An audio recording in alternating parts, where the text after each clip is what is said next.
Hey, welcome back.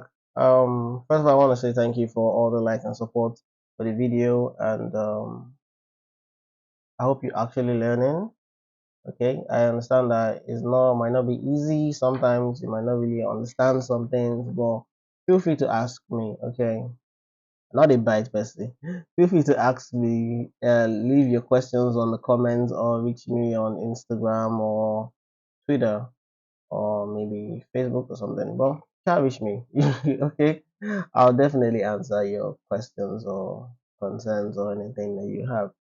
All right, so today we're going to be looking at headers, okay, or headings or headers or however you want to call them. Okay, so now imagine you want to write a letter or you have a blog, right? Definitely you want to give a heading to your blog, right? This is why HTML is so cool, right? Or maybe something else, right? Or maybe to the one that stole my heart. Just anything you want to write that you want to have a header or heading on it, right? Like remember when you're in school, when you have to write some notes down, you usually have a heading, right? So we want to talk about headers. Now, how do we write headers? Or what are they used for? I'm sure you already know what they're used for if you do your word processing and if you use a copy notes for class last time, you definitely get heading. Okay, so headers are the real definition for headers. They're basically for making headers, for making headings for content, basically. Which is not to say that you cannot repurpose it, but that's what they are usually used for. And you have six of them. Okay, you have six. And so how do you write them? Now headers are usually denoted with H. So you can see now it's already written out here. You have H1 to H6. Okay? Don't mind these other two at the bottom. They are not part of your head tag. Okay? Alright. So if you have H1 here and then you have another H1 here, right? So this is your first head tag. Now, why do they have numbers? Or why are they up to six? Well, why they up to six? I don't know. But why do they have numbers? That's to tell you the number shows you or lets you know the size. It lets you be able to differentiate between the sizes of heading you want to use, right? So if we say this is my heading, this is my fine heading. Okay, so if we say this is my fine heading, you can see, okay, let me take it back. I just want to take it back to 100% so you can see how it is actually. Okay, so this is how it is for it, right? Now let's say I don't want it to be this big. It's too big, it's affecting my eyes, or for some reason it's not fine on my design. I don't want it to be this big. Don't worry, HTML got you covered, right? In the sense that you can now have other headers and reduce their size without using CSS. Okay, so you can notice that I have different cursors already clicking, right? What this is called is multi-cursor. It's a multi-cursor functionality that you have in most most code editors, I think. So what you do is just hold down your control. If you're using a Mac, hold down your command, okay, and then click. So if I click on it now, it goes away. I'm still holding my control. I click back, it's showing. I click back, it's showing. So what this lets me do now, I can edit this line that my cursor is at the same time. If I even if I have 100 of it, I can edit all the 100 at the same time. So notice now I'm going to delete this one and then put two, right? Now see it now. Oh, sorry, I haven't saved it. I think maybe I have to enable this. So you see now this is smaller, right? You see now this is smaller. It's still the same thing, but it's smaller. So if you didn't want your heading to be this big, you can reduce the size, and you can still reduce the size. Right? You can still go even smaller, right? So this is 4, 3, 4, 5, 6. Okay. So we're just gonna reduce all this. So the higher the number, the smaller it is. So you just know that H1 is the largest that you can have for the headers or for the heading.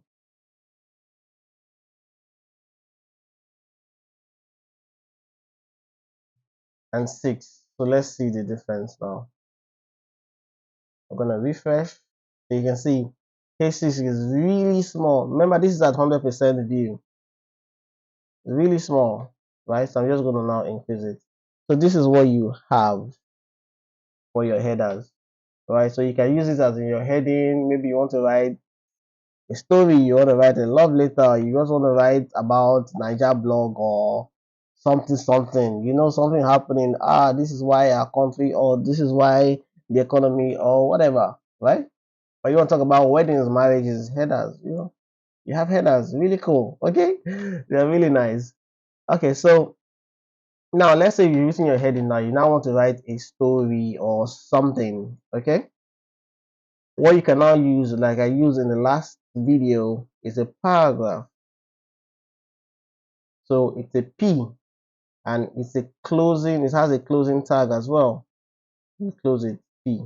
Okay, so in it I can write any cool stuff or any cool story I want to say or write or something. So I can say HTML is really very cool. You should take it very seriously and keep learning it. Don't be discouraged that you might not be getting some things right now. Just keep showing up and you be amazed at how far you have gone. Welcome. So cheers. Okay, so let's say we've written this amount. Well, this is large. So let's say we've written this. Okay, I don't really need this, so let's go. So we've written this, right? So let's see how it is on our browser. Use our paragraph. So you see now, HTML is really cool. This and that, da, da, da, da, da, da, da, da. Now, one other thing I want to show you is that as much as you have this tag, use your paragraph tag, right? You can also have another tag inside your tag. Okay, just like in your word processor now, when you write a document and then maybe you that same document you underline, or that same set of words you underline some parts and then you make some part bold and then you make some part italics or something, right? You can also do the same thing. That's writing a tag inside another tag. So inside this HTML now, inside this paragraph tag right now, I can come here and say, oh, I want this one to be bold, right? I can now say use B to do it, to make it bold. So B makes it bold, right? Now another one you can use is strong. You see, now let's read what it says there. It said gives text strong importance and is typically displayed in bold.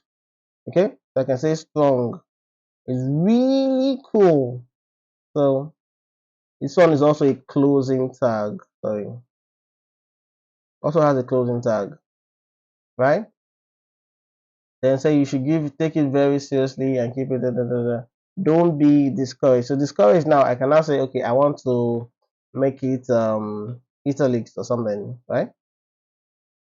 So I do that and I close. Remember, these tags that we're writing right now, they are not self-closing tags. So you always have to close your tags, right? So when you have an opening tag, always be sure to close it.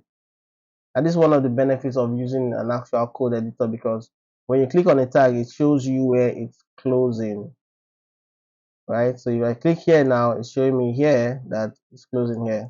Okay. If I click on the paragraph, it shows me that it's closing here. Right. Good stuff. So let's save this and see what we have. I'm gonna refresh. So you see now this is HTML is bold. This one is also bold.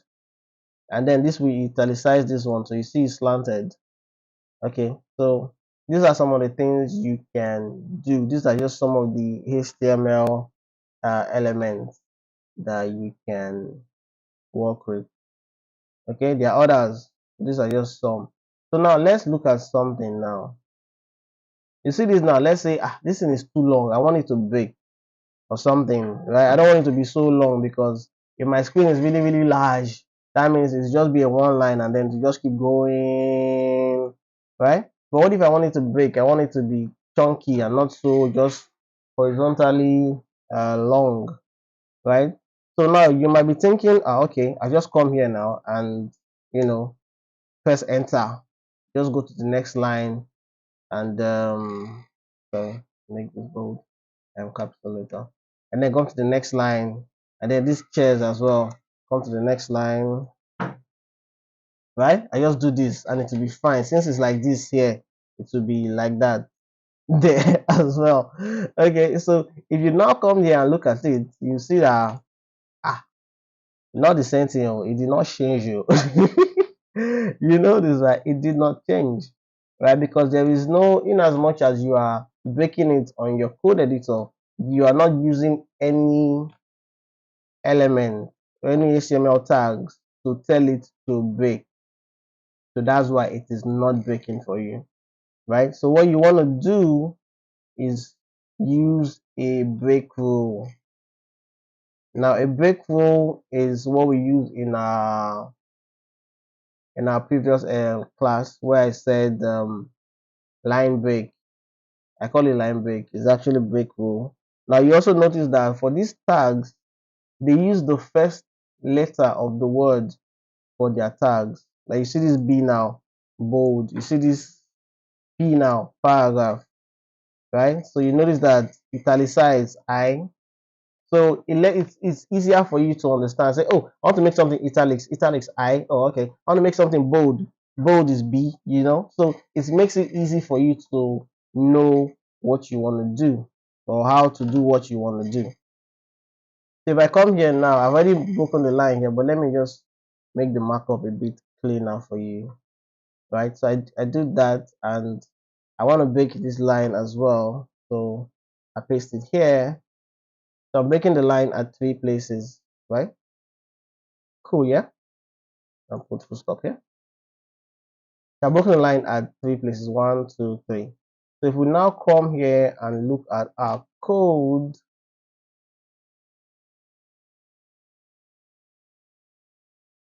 and we'll hit refresh, you see now that it has broken for us, right?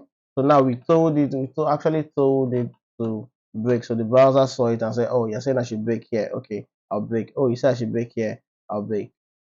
Right? So that's how you can do that. Then one more thing I'll show you before we go is to rule. Right? Now let's read it. HR. What is HR? What is this tag? It said represents a thematic break between paragraph level elements. For example, a chance of scene in a story or a shift of topic with a section. Historically, this has been represented as a horizontal rule or line. So that's what HR is, horizontal rule.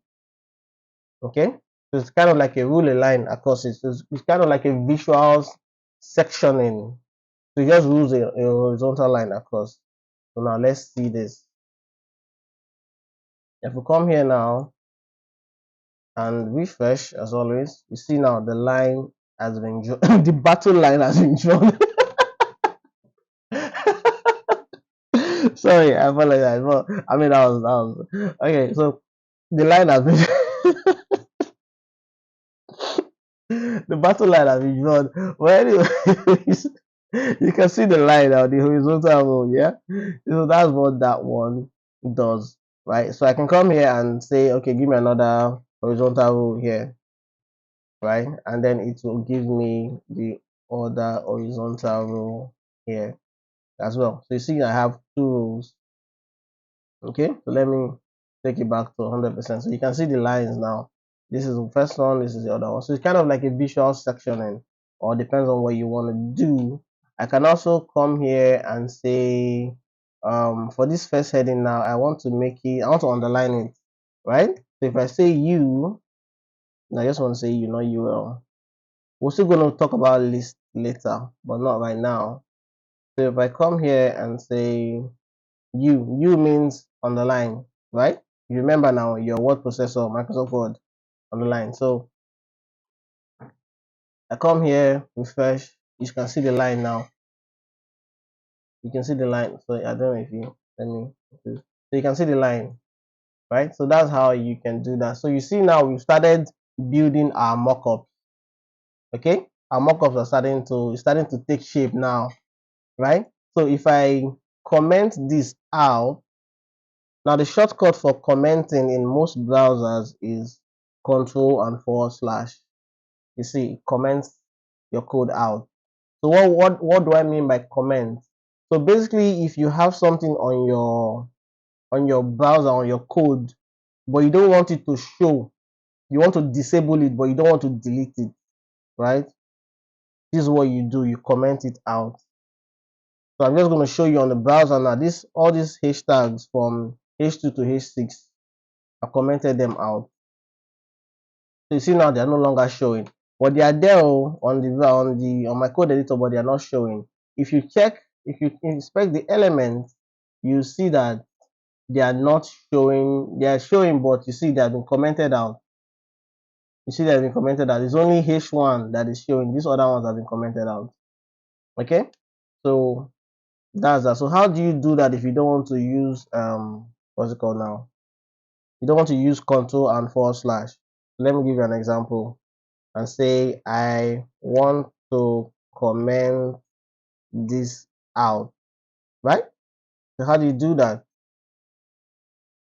So you're gonna write, well, there are different ways. You can basically just write this thing there, because I just did shorthand. So basically you write less than, and I think this is not, I think I call this punctuation mark. I don't know what it's called if it's not punctuation mark, right? And a dash dash, then leave a space, and then you close it. You have to close it. But if you don't close it, you notice that everything here now, everything after it has been disabled. So you have to close your tags. Okay, it's really important to close your tags. Although HTML is a forgiving language, if it understands what you're trying to do, it will do it for you. But that's not the best practice. So you always have to close your tags, right? So we'll come here and close it. So basically what we did here, we just mirror it at the other side, but without the apostrophe. Is that not apostrophe? I think that's apostrophe. I don't know. But without that, so we give the line and then we give the greater than sign. So you see now we've commented this out. So if we save it and look at it on our browser, you see that it's not there, right? But when we go to inspect the element, you see that it's here. I don't know. Can I make it big for you? Okay. Okay. Okay, so you see that it's here. I want to comment this out. So you see that it's here. Okay, good stuff. So that's how you can comment things out. And one of the reasons, or one of the other reasons you want to comment something out is, let's say you're working in a team, right? And you want your colleague, if they are going through your code, you want them to be able to know what you are doing or what you are trying to do or what you're trying to achieve with this particular piece of code. So it makes your code be readable, right? So I can now say, for example, I can now say, let me just take this. It's not working. I can just take this now and say, I put a comment that says, uh, Write something like this. I hear my paragraph deal. You understand? So I can just write something like this. So when you're going to the code, you know, say, oh, okay, I hear my paragraph deal. So you can see the paragraph. Then you can also say,